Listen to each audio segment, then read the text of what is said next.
যে দুই ছাত্র উপদেষ্টা অন্তর্বর্তী সরকারে রয়েছে তাদের সাথে জাতীয় নাগরিক পার্টির কোনো সম্পর্ক নেই।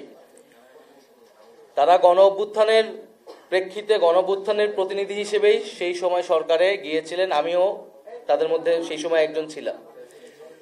তারা যদি রাজনীতি করতে চায়, নির্বাচন করতে চায়, তাহলে তারা সরকারের থেকে সেটা পারবে না, তখন তারা সরকার থেকে বের হয়ে তাদের মতো সিদ্ধান্ত নেবে। কিন্তু তাদেরকে জাতীয় নাগরিক পার্টির সাথে সংযুক্ত করে এক ধরনের অপপ্রচার এবং তাদেরকে হেয় করার চেষ্টা করা হচ্ছে।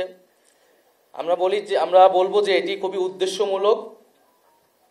গণ অভ্যুত্থানের প্রতিনিধি আকারে তারা গিয়েছে।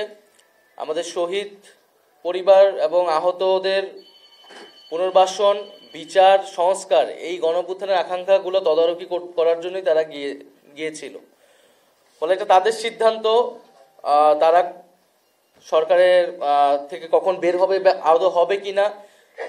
কিন্তু আমাদের প্রত্যাশা যে গণ অভ্যুত্থানের আকাঙ্ক্ষার ভিত্তিতে সরকার গণ অভ্যুত্থানের বৈধতা সেই একত্রে কাজ করবে। ফলে দুইজন ছাত্র সংযুক্ত করে যে অপপ্রচার, আমরা তার নিন্দা এবং প্রতিবাদ জানাচ্ছি।